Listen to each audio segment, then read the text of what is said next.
We see it at work. You deserve that raise or promotion, but your confidence was shattered. So you don't have the confidence to ask, or you're bitter and resentful instead. Or you want to be a team player, collaborative partner, but the person you trusted the most proved untrustworthy. How can you trust that boss, that coworker, that partner? So it's showing up. It could literally show up not only in your personal life, but professional as well. It doesn't pick and choose where it's going to show up. Not only could it show up, it has no other choice.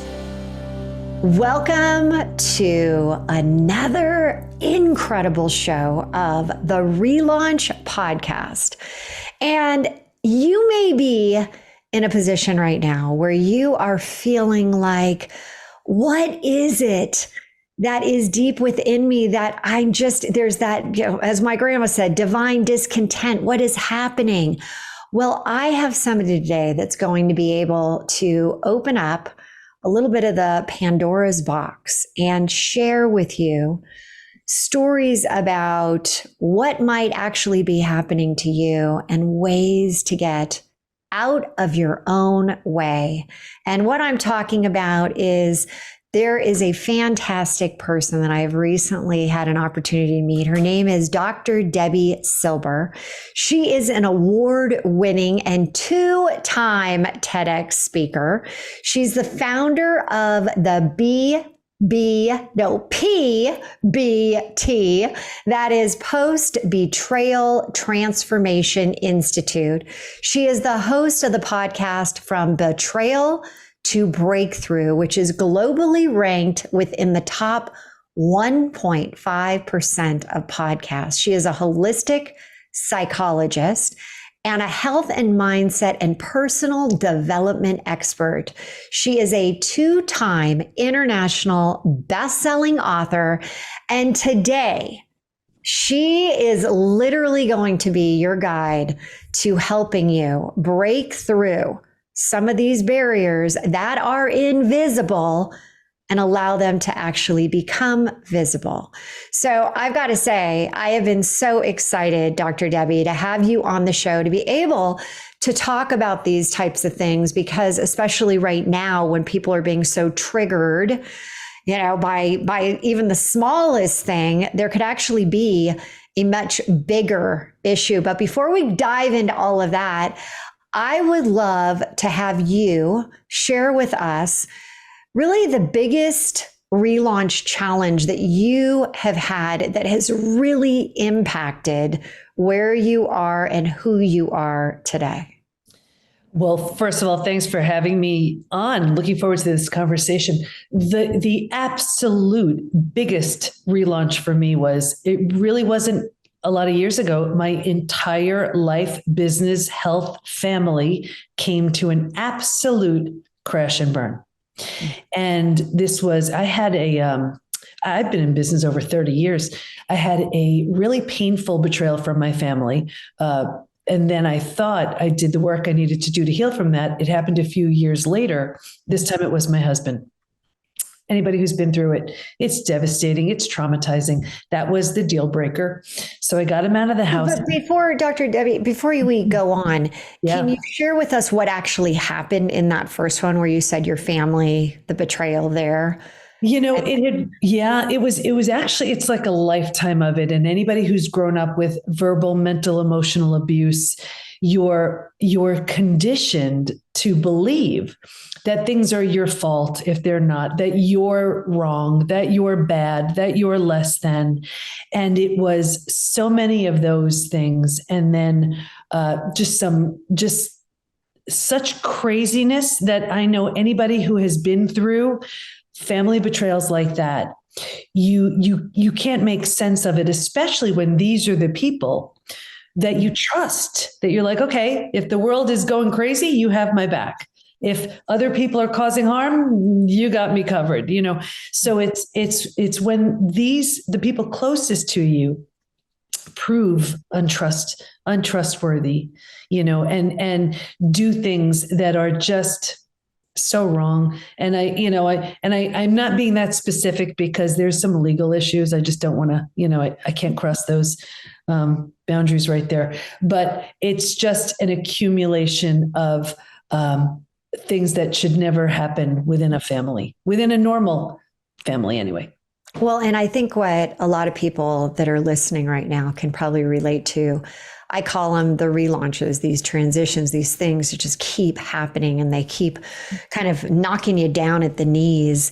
And eventually, as you know, you were talking about your husband and what happened there, it's kind of like the straw that breaks the camel's back, right? Mm-hmm. So you had a betrayal happen with your husband. Mm-hmm. Can you tell us like what finally did happen with you at that point after he did that? Yeah, I was, I don't want to say we're ever broken, bent for sure. Bent, I like that. Yeah, absolutely mind-blowingly traumatizing. And I had never experienced, I had been through death of a loved one. I'd been through disease. I had never been through anything as painful as that. And my only intention was first to survive the experience, but I had 4 kids, 6 dogs, a business. I couldn't afford just to crawl up in bed and I just couldn't. So the way I usually do things is sort of learn my way through them. And I couldn't find a book on this that was going to do the job. So I enrolled in a whole PhD program. Not what most people would do maybe after a betrayal, but I dove in, and you can only imagine the people who said, "Are you absolutely crazy?" I didn't know how I was going to pay for it, manage the time. How old were you when this was like you were deciding to go back and get your PhD? I was 50. Ah, God, I love right there. Oh, yeah. Oh, yeah. Wow. That is, you know what, right there talks a lot about who you are. And you really wanted to understand this, half of, I like to say the mid zone, when you're in the mid zone and you've had all these things, you really wanted to get to the root of what had happened and why it happened. Oh, and it was in transpersonal psychology, the psychology of human potential and transformation. I was obsessed with it because I was changing so quickly. I didn't quite understand what was happening. He was too, but I wanted to understand how the mind works and why we do what we do. Because for me, it's so simple. It's like, oh, if this is going to hurt someone, don't do it. And I think that this is how other people live, and to learn, oh, wait, that's not what goes on. So it was a re-education, and it was time to do a study. So naturally I studied betrayal, and honestly, I studied it just to help me heal. That was my intention, and to be the best mom I could for my kids, but I remember going through the study saying, I have no idea how I'm going to heal from this. But if I do, I'm taking everybody with me. Like, it was just this weird knowing. And the study, which I was just going through it, doing what I was supposed to do. And it made 3 groundbreaking discoveries, which changes everything we know about betrayal. And it changed my health, my family, my work, my life. And it was really those discoveries and I'm happy to share them. Oh, I want to hear, what were those discoveries that you found in your study? Because it changed everything. So the first one was betrayal is in fact a very different type of trauma. Like I said, I had been through death of a loved one and disease. I didn't want to assume that it just felt different for me. So I asked all my study participants, if you've been through other traumas besides betrayal, does it feel different? Unanimously, they said, oh my gosh, it's so different. And here's why. Because it feels so intentional, we take it so personally. So the entire self gets shattered. Rejection, abandonment, belonging, confidence, worthiness, trust. Right? Like when you lose someone you love, you grieve, you're sad, you mourn the loss. You don't necessarily question the whole relationship. You don't question your sanity. You don't question your ability to trust and things like that. With betrayal, you do. So that type of trauma needed its own name, which is now called Post Betrayal Transformation, the complete and total rebuild of your life, which that's the invitation. With other traumas, you could rebuild your life. But betrayal is the type of trauma where you also need to rebuild the self. Post Betrayal Transformation. Yeah. Yeah. It makes so much sense. And I've never heard it explained that way, that it is a different type of trauma. And the way you explain that is so, it lit up in my head. I'm like, yes, it's not just a breakdown of trust. Mhm. It hits you at every single level. It tattoos itself on your body, mind, and heart like no other trauma. And that's why people are so hard on themselves, why they struggle to heal. It's because of that complete shattering of the self. This is the person, these were the people who gave you that sense of safety and security. So when this is the person, these are the people to take it away. It's a lot to rebuild. It's a lot to rebuild. And that's why also we struggle with so many of the symptoms, which was the second discovery. The second discovery was there's actually a collection of symptoms, physical, mental, and emotional, so common to betrayal. It's now known as post-betrayal syndrome. And we've had over 95,000 people take our post-betrayal syndrome quiz on our site to see to what extent they're struggling. And a few things about that. The first thing is we've all been taught time heals all wounds. Well, I have the proof that when it comes to betrayal, that's not true. There's a question on the quiz that says, is there anything else you'd like to share? People write things like, my betrayal happened 35 years ago. I'm unwilling to trust. My betrayal happened 40 years ago. I can still feel the hate. So we know you cannot count on time or a new relationship to heal it. It will follow you around like a shadow until and unless you deliberately and intentionally heal it. And every few months, I pull the stats from the quiz to see where people land. I'm happy to share some. I would love that. And I also find, before you do that, when you start to talk about when you've had betrayal, all right. And as you said, it can come in many, many, many different ways to you, and it is traumatic. Do you find that there are people that can get through betrayal a little easier than others? Mm-hmm. Absolutely. There were 3 groups in the study who did not heal. And this will become so much more clear when I share the third discovery. But there were 3 groups who didn't heal. The first was the group that was numbing, avoiding, distracting. They ran to the doctor who put them on a mood stabilizer, anti-anxiety medication. They were emotionally eating, drinking, whatever. May have made the day a bit easier to get through, not without a price. The second group, this was the group, they had their story. They were sticking with it. They were betrayed. That's just who they were. And it became their identity. And they shared that story and they had their story. And at the end of the day, they had their story. And that's just about it. The third discovery, the third group that didn't heal, this was the group where the betrayer had very little consequences. So whether it was out of financial fear, not wanting to break up a family, religious reasons, that was a big one. They did all they could to turn the other cheek, look the other way. I saw 2 things with this group. Number 1, a further deterioration of the relationship. And number 2, this group was the most physically sick. Your broken heart can't handle that. But we're so afraid of the complete and utter death and destruction of the old. But that's the only way you birth the new. Whether it's a new, and just to quote on my story, whether it's a new you, like with my family, I healed myself and moved on. Wasn't an option to heal and rebuild with them. Or if the situation lends itself, if you're willing, if you want to, you rebuild something from the ground up, new, entirely different with the person who hurt you. And not long ago, as 2 totally transformed people, my husband and I married each other again. New rings, new vows, new dress. I read that. That was so great. But never in a million years would I have done something like that unless for sure he was totally different. And if I wasn't totally different as well. That's the opportunity. The opportunity is everything has crashed. Why in the world would you build the same thing that you had? Like, I'll use this analogy of like Legos. My kids used to love Legos. Well, imagine there's this sort of Lego structure sitting in the corner of the room. It's not good. It's just there. And then imagine it gets knocked over. Well, you don't have to put the same thing back in the same way. You have an opportunity to say, you know what?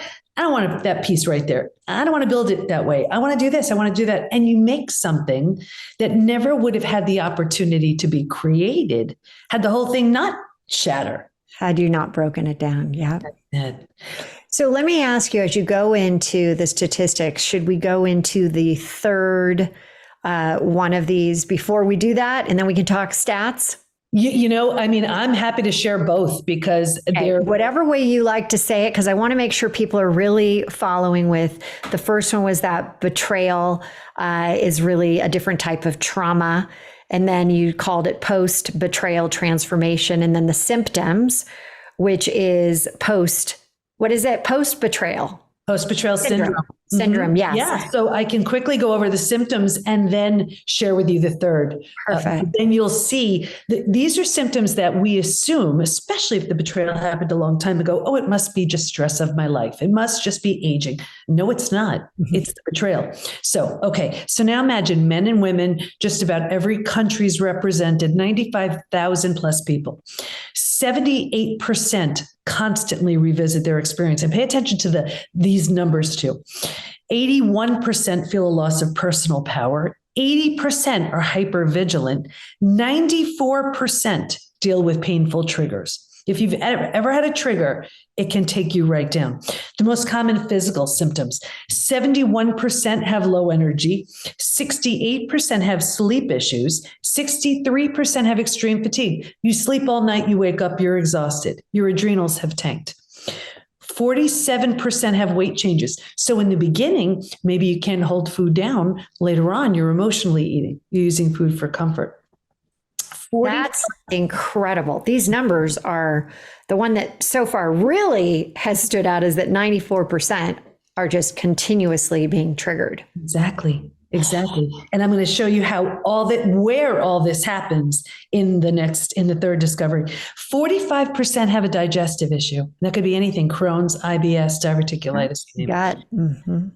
The most common mental symptoms: 78% are overwhelmed. 70% are walking around in a state of disbelief.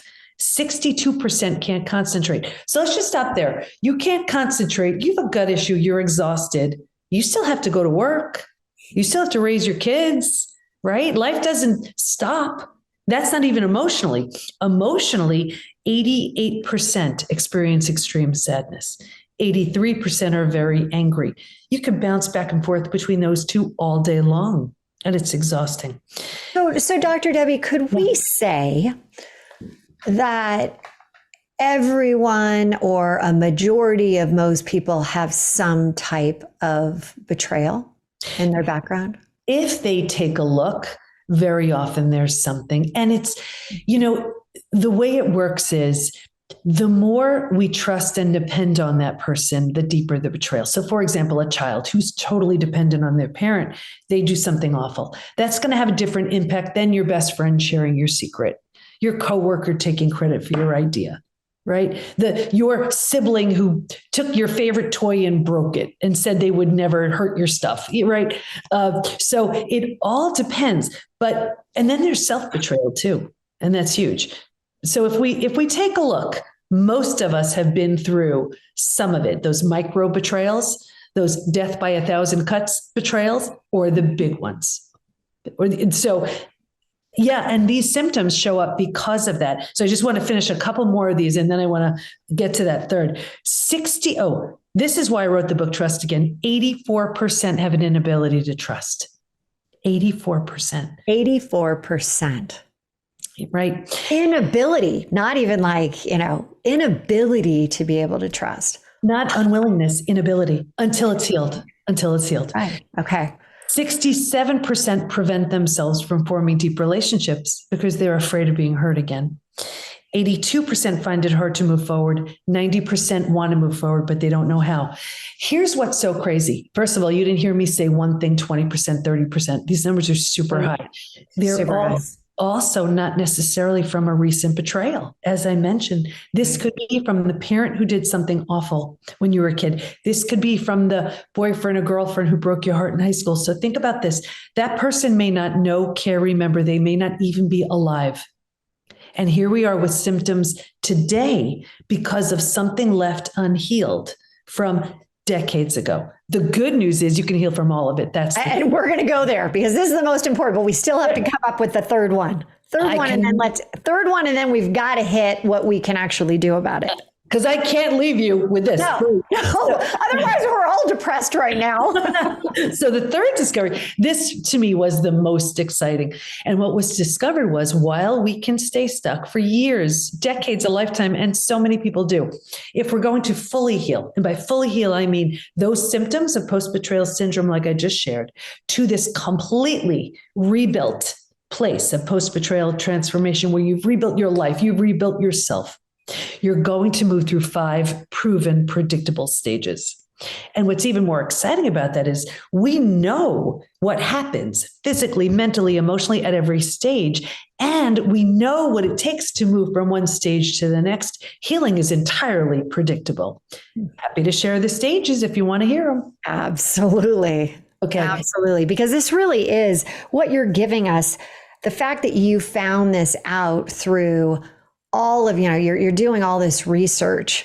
And was there anyone else doing this level of research?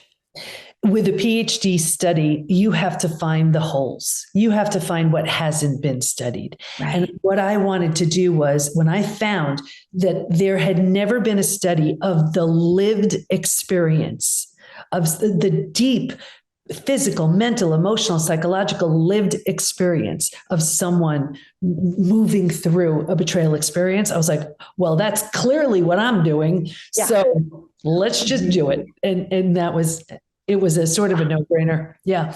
Okay. So now let's move into what we actually can do. Oh, yeah. And these are the 5 stages. And I invite everybody to you will know exactly what stage you're in. And the good news is if you know what stage you're in, then it's like, okay, what's the shortest, quickest, most direct move to that next stage? So stage 1 is before it happens. And if you can imagine 4 legs of a table, the 4 legs being physical, mental, emotional, and spiritual, what I saw with everybody, me too, was a heavy lean on the physical and the mental, thinking and doing, right? We're really good at that. And kind of neglecting or ignoring the emotional and the spiritual, feeling and being. Right? If a table only has 2 legs, easy for that table to topple over, and that's us. Stage 2, shock, trauma, D-Day, discovery day. By far the scariest of all of the stages. And this is where you've gotten the news. This is like where that person takes a mask off, right? And it's the breakdown of the body, the mind, and the worldview.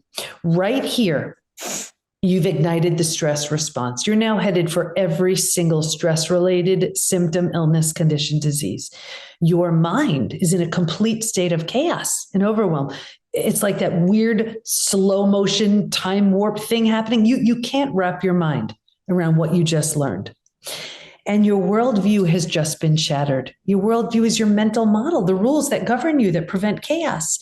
This is an okay person to trust. Don't go there. This is how life works. And in one earth-shattering moment, or series of moments, every rule you've been following, right, and holding to be real and true is no longer. The bottom has bottomed out on you, and a new bottom hasn't been formed yet. This is terrifying. But think about it. If the bottom were to bottom out on you, what would you do? You'd grab hold of anything you could to stay safe, right, and stay alive, or anyone. And that's stage 3. And everyone, as I'm speaking this, I could tell everybody's like, oh, that's where I was. Or you remember exactly where you were. Stage 3, survival instincts emerge. This is the most practical out of all of the stages. If you can't help me, get out of my way. How do I survive this experience? Where do I go? Who can I trust? How do I feed my kids? Right? Here's the trap, though. Stage 3, by far, is the most common place we get stuck. Most people are in stage 3. Here's why. Once we've figured out how to survive our experience, because it feels so much better than the shock and trauma of where we just came from, we think it's good. We're like, okay. And because we don't know there's anywhere else to go, we don't know there's a stage 4 or a stage 5. Transformation doesn't even begin until stage 4. But because we don't know there's anywhere else to go, we plant roots here. We park here. We're not supposed to, but we don't know that. And 4 things happen. Does this make sense so far? Totally. Yeah. This is making so much sense. And it is interesting that most people stay in stage 3 because you do think, oh, I got through it. I got through it. Yes. All right. Let's just keep status quo going. Don't rock the boat. Exactly. And 4 things happen. So the first is you start getting all those small self benefits. You get to be right. You get someone to blame. You get a target for your anger. You get sympathy from everyone you tell your story to. You don't have to do the hard work of learning to trust again. Can I trust you? Should I trust you? Forget it. I'm not trusting anybody. And we're not getting much else. So on some level, that's good enough. So we plant deeper roots. Now, because we're here longer than we should be, the mind starts doing things like, maybe you're not all that great. Maybe you deserved it. Maybe this, maybe that. So we plant deeper roots. Now, because we're here longer than we should be, and these are the thoughts we're thinking, like energy attracts like energy. Right. So now we start attracting people and circumstances and relationships to confirm, yep, this is where we belong. This is where we'll join that lame support group, and we will actually sabotage our healing because we found our people. This is where we're healing, but we will sabotage our healing because we're afraid of outgrowing our betrayer. Right here. And so we do these little micro things to feel better, but keep sabotaging ourselves because we've justified this is where we need to stay. It gets worse, but I'll get you out of here. Because I was going to say, there's some major things there, outgrowing our betrayer. Oh yeah. I can go through a whole, you want yeah. We'll stop. No, keep going, because I got to get through the list and I still have to hit that last one or a couple more. I think you said 4 and 5. Okay. So now, because this is where you are and it stinks and you're miserable, but you have to get through your day and you don't see it getting better. Right here, we start numbing, avoiding, distracting. We start using food, drugs, alcohol, whatever to numb, avoid, and distract ourselves from this painful place. So think about it. You do it for a day, a week, a month. Now it's a habit, a year, 20 years. Hilary, I can see someone 20 years later and say, that emotional eating you're doing, do you think that has anything to do with your betrayal? And they would look at me like I'm crazy. They'd say, it happened 20 years ago. Do you see all they did was put themselves in stage 3 and stay there? Wow. Yeah. That's why I wrote From Hardened to Healed. The Trust Again maps out the 5 stages. Hardened to Healed is like everybody's just in stage 3. That's a book just for them. You owe it to yourself to move through the stages. The worst of it happened already. What in the world are you doing hanging out in the worst place there is where everybody else is stuck too? So, right. Yeah. It is interesting when you talk to people, and stuck is one of the, I even did a 7-day unstuck challenge because stuck is where most people live. They decide that this is, this just is easier than dealing with the next. So tell us about the next stage. Yeah. If you grieve, mourn the loss, bunch of things you need to do, you move to stage 4. Stage 4 is finding and adjusting to a new normal. So here's where you acknowledge, I can't change what happened, but I control what I do with it. Just in that decision, you're turning down the stress response. You're not healing just yet, but you stopped just in that decision, the massive damage you've been creating in stages 2 and stage 3. Stage 4 feels like if you've ever moved. If you've ever moved to a new house, office, condo, apartment, whatever, all your stuff's not there. It's not cozy yet, but you're like, okay, we can do this. We got this. It feels like that. But if you were to move, you don't take everything with you, right? And it was so interesting because there's one place in stage 3 moving to stage 4. If your friends weren't there for you, you've outgrown them right here. You don't take them with you. That lame support group, you don't take them with you. That betrayer who isn't changing, you've made the decision to grow without them. Interesting. Yeah. Very significant. I see that all the time. Anyway, when you've settled into stage 4, you've made it cozy, you've made it mentally home, you move into the 5th most beautiful stage. And this is healing, rebirth, and a new worldview. The body starts to heal, self-love, self-care, eating well, exercise. You didn't have the bandwidth for that. You were surviving. Now you do. The mind is healing. You're making all kinds of new rules, new boundaries based on the road you just traveled. And you have a whole new worldview based on everything you see so clearly and so differently now. And the four legs of the table, in the beginning, it was all about the physical and the mental. By this point, we're solidly grounded because we're focused on the emotional and the spiritual too. Those are the five steps. So, Dr. Debi, if you have, even by just hearing this, multiple situations where you've had betrayal, do you have to take each and every one through these 5 stages, or can you lump them together and do it all at once? It wouldn't serve you best to lump them all together. But what I would say is a repeat betrayal is a classic sign of an unhealed betrayal. We see it in health, work, relationships. So for example, in relationships, I'll see an unhealed betrayal in one of 2 ways.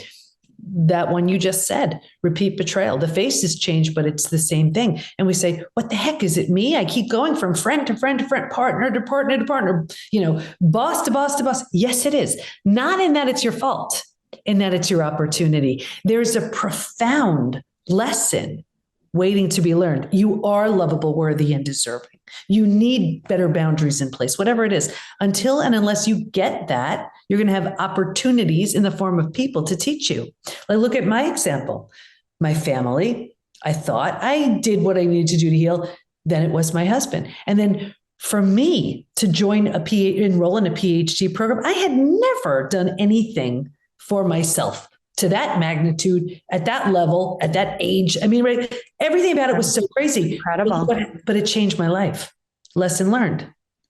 And now you're changing everyone else's. And so when people are hearing this and they're saying, okay, wow, I could potentially be stuck in stage 3 with, everyone else. What is the program that you actually provide? What does that look like? How long does something like this take to go through the stages and get to that point where you're at stage 5? Yeah. So the most important factor, people ask me, how long does it take? The most important factor is willingness. The more willing you are and the less resistant you are, the faster you'll change. We have a 3-month program. It's a reclaim program. And if you are really willing and you do the work, I mean, everything is so strategic and systematic. We will strategically move you through the stages, or at least move at a stage or 2 within that period of time. And this is where people say, oh my gosh, but I've been seeing a therapist for years. And I'm a psychologist, but I will tell you, I'm a coach first. And if one thing, more than anything I've seen, one of the factors that keeps people stuck more than anything, it's seeing somebody over and over and weekly, right? Going over and unpacking your same story without a strategic plan to move forward. Think about what happens with that. We're solidifying our story. We're revalidating the trauma. Yes, we feel heard, but what else do you get besides feeling heard? Not a step closer towards the next stage. So, right. In answer to your question, within the PBT Institute, I mean, everything is numbered according to what stage you're in. So we have classes, daily classes, and our certified coaches and our signature programs. Everything is, if you come in stage 2, you do everything for stage 2 until you get to stage 3. You're in stage 3, you do everything you do until stage 4. And it's all, even the type of support. We don't want the type of support that keeps you stuck and you can't grow because you outgrow them. The whole idea is the support that's needed is one to lift and inspire. Even our coaches, we have some coaches that are so great at stage 2, let's say when your nervous system is so completely dysregulated and you're in such deep trauma. And then when you're in, let's say, stage 4, stage 5, self-growth, things like that. So it all depends on where you are, but it's so. Is there a way for listeners right now to really understand, how do we know if we haven't healed from a betrayal? I will tell you. Yeah, it's a great question. I started saying it before I didn't finish. It was in relationships. If you have a repeat betrayal, it's unhealed. The other way we see it, the big wall goes up. You're like, nope, been there, done that. No one's getting close to me again, right? We think that's coming from a place of strength. It's not. It's coming from fear. Our heart's been so hurt that we would rather keep everyone at a distance than risk that level of vulnerability. It's too terrifying. That's an unhealed betrayal. In health, you could go to the best doctors, coaches, healers, therapists to manage a stress-related symptom, illness, condition, disease. At the root of it is an unhealed betrayal. Like, think of all the symptoms of post-betrayal syndrome. You could be medicating or suppressing every single one of those symptoms. But if at the root of it, like, for example, 45% of everyone betrayed has a gut issue. You can go to the most well-meaning gut doctors on the planet. I'm friends with many of them. But you can only get to a certain extent of your healing if at the root of it is that betrayal that's causing it in the first place. We see it at work. You deserve that raise or promotion, but your confidence was shattered. So you don't have the confidence to ask, or you're bitter and resentful instead. Or you want to be a team player, collaborative partner, but the person you trusted the most proved untrustworthy. How can you trust that boss, that coworker, that partner? So it's showing up. It could literally show up not only in your personal life, but professional as well. It doesn't pick and choose where it's going to show up. Not only could it show up, it has no other choice but to show up in all those areas until and unless you deliberately and intentionally move through the stages. When you, like, for example, we have people going into stages 4 and stage 5. It is very common to see, first of all of those health issues just disappear. They go. We see people forming new businesses. We see, like, the PBT Institute, that was a stage 5 thing. We see people getting married again or have a new relationship with their existing partner on a very different level, or a new relationship. That's a stage 5 thing. When you're stuck in your trauma, you don't have access to that. We see new levels of health. You can't do that if all you're doing is surviving. It is so incredible, everything you're saying. So how can people get involved with you, go through your process? How do they find more? No, thank you. Everything is at the PBT, is in Post Betrayal Transformation, thepbtinstitute.com. And we even have a program for the betrayer. There are some betrayers who are they're on to the next, no remorse, no regret, nothing. I'm not talking about them. But for the ones who realized, what in the world did I just do? It's incredible to work with them, because their transformations are as profound as the betrayed. And we have lots of couples. One goes through a reclaim for the betrayed, one goes through a rebuild for the betrayer, and they end up as two very different people. Oh, this is so great. And Debi, thank you for all that you're doing. Thank you for going back and saying, I'm going to figure this out because I need to figure it out for myself so that I can help others. It's so incredible as you have put it into the vessel that people can actually understand, right? We can get it. Before, betrayal was just this, like, it's out there, but nobody really understood what was really going on and how they could actually take back and move through it, which is so critical. So thank you so much for being on the Relaunch podcast, and for you out there.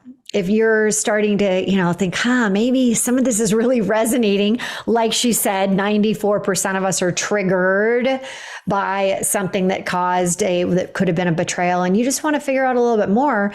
It's that self-work, right? We talk about self-betrayal. We talk about, like, how can you help yourself so that you can bring in all of these incredible things that ultimately, even after 50, we want to be doing. So thank you. And for everyone out there, live now, love now, relaunch now into that next best version of you. And you got to do the hard stuff sometimes in order to get to that really great place in your life. So definitely reach out to Dr. Debi. We will have it in the show notes. But again, Debi, thanks for being here. Thank you. Great. Yeah, wonderful. And everyone, we will see you again next week. Take care. If you like this video and want to get more like it, head over here.